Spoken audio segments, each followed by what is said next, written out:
I'm here with Peter Coman and Matthew Dayton, and today we'll be talking about consumerization and its impact on the Pro AV industry. So consumerization is something that we've all accepted, right? These consumer devices have entered into the enterprise environment. What impact have they had on your jobs and on your businesses, and how are they evolving? Sure. Well, for us as consultants, it's making it increasingly difficult to specify the right technology or the right product or the right solution that should be going in there, because there's pressure to use consumer devices, i.e. LCD panels and the like, where we constantly get the feedback that, well, I can buy it for a third of the price, at the local retailer, and if it dies, I'll just buy another one. And that's the kind of attitude that we're getting from the clients, rather than putting in maybe a commercial panel.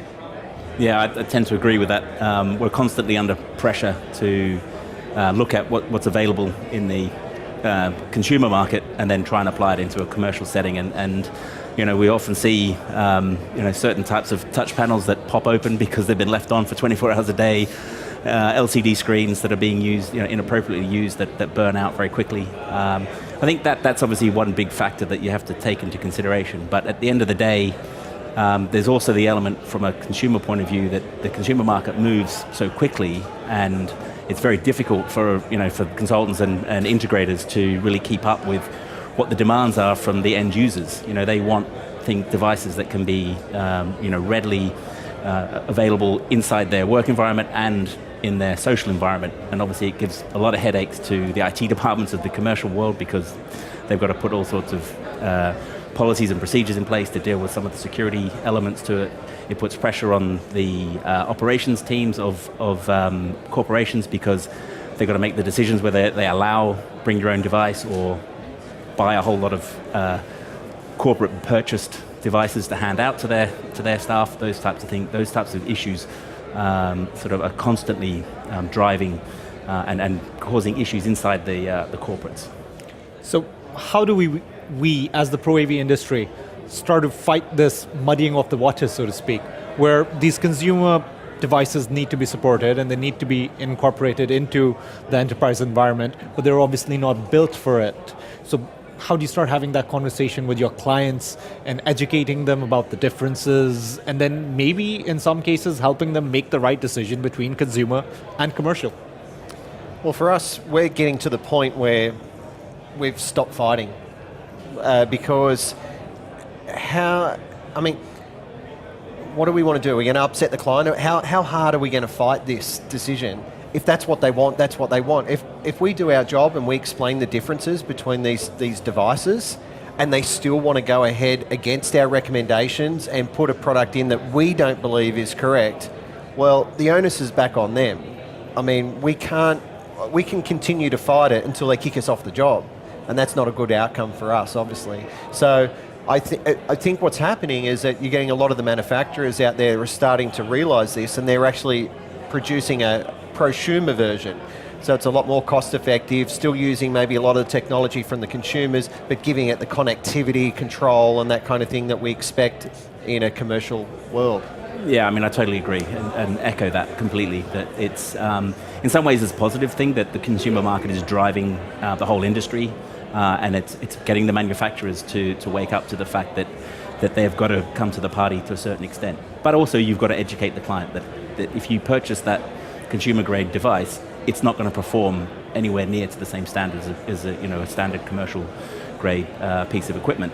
And then I think the other piece you've got to educate them on is the ongoing support of those types of things. Again, coming from an integrator's perspective, we install consumer grade equipment, and it starts to fail after 3, 6, 8 months. We're the ones that are getting called back to come back and keep on top of it and replace and do all those types of things. So long as the clients are educated and they go with their eyes wide open, then it tends to be okay. It's the situations where they think they're getting one thing and it ends up being something else, and they get obviously a little bit frustrated with life.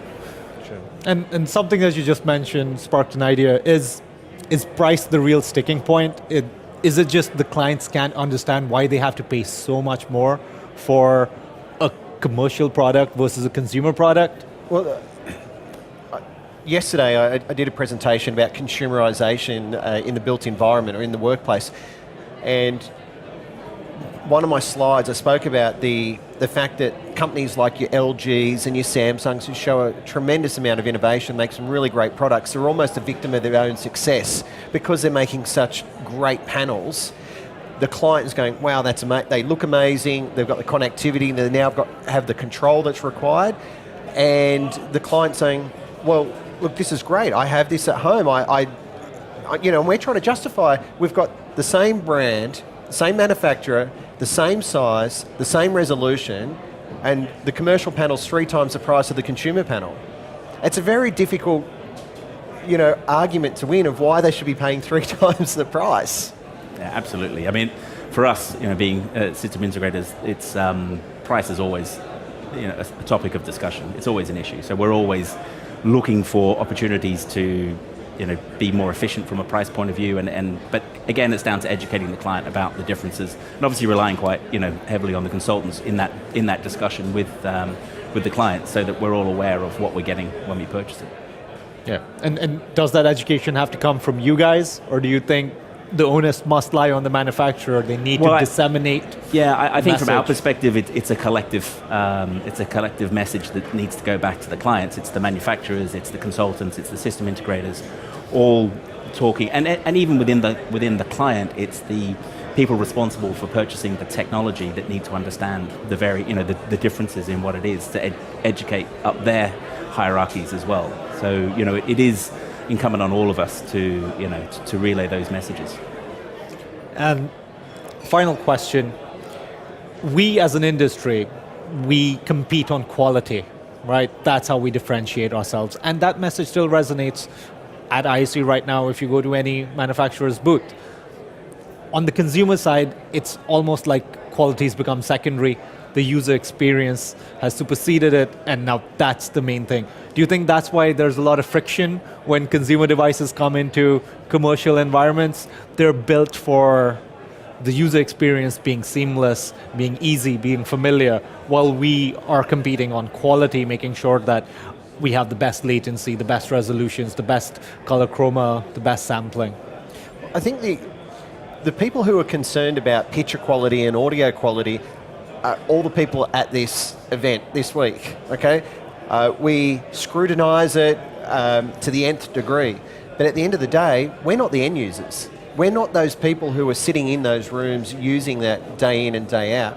And for them, all that quality is quite often lost on them, okay? We understand it, we see the difference, but for them, they just want something that works, something that's easy, something that's known. And obviously price does come into it, but the quality for them, it's good enough. The consumer product for most of them is good enough. Sure, there's going to be some specialised applications where they need a higher quality product or device, but most of the time, that's not required, and that's not what they're after. Yeah, I mean, again, echoing those comments. It's the consumer side of things is always going to drive the manufacturers and us to install systems that are more functional and easier to use, and it's that the iPhone kind of analogy. When iPhone first came out, it was a completely intuitive device to use. You put the panel there, you instantly know how to use it, and that's what clients are looking for at the end of the day, because that's what they're getting from their consumer devices. They want their AV environment and other technology environment in their office to function exactly the same way. It's an expectation. It's an expectation, yeah. Correct. So how does the AV industry, which was built on quality, built on those fine details and focusing on them, how do we evolve to meet this new end user who's happy with good enough? Personally, I think we are evolving into that. We operate with a lot of multinational clients across Asia, and the self-service solutions that we're now putting in for video conferencing and presentations, are amazingly straightforward from an end user's point of view. Obviously, a lot of technology and complication going on behind the curtain, but to the end user who walks into the meeting room and just touches one button and everything switches on, or even you don't even have to touch a button these days, because the meeting room system knows that you're coming in to do a VC with, I'm going to do a VC with Peter. As soon as I walk into the room, it switches on and we're in VC mode. or it knows I'm doing a presentation to a client, it switches on and we're in presentation mode. And so that type of stuff is happening more and more with our corporate clients. And I think these large consumer players, your Amazons, your Googles, and so on, these companies, and Apple, they're flexing their muscles and they're actually forcing their way into these spaces. And the customer, the end user wants them because it's familiar to them, right? They know it, they understand it, they have that user experience.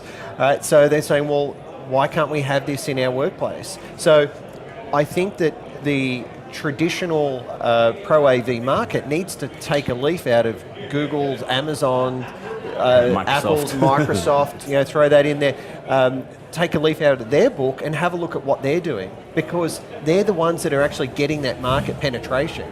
Right? And I think there are companies, there's a few companies out there that actually realise that, and they need to produce a product that people actually are after, not necessarily the best picture quality, the best sound quality, the best of everything. I think they need to simplify and actually meet the market. Listen to the market and meet the market. Yeah, absolutely. Peter, Matthew, thank you so much for your time, and thank you for chatting with me. Thank you. Thanks.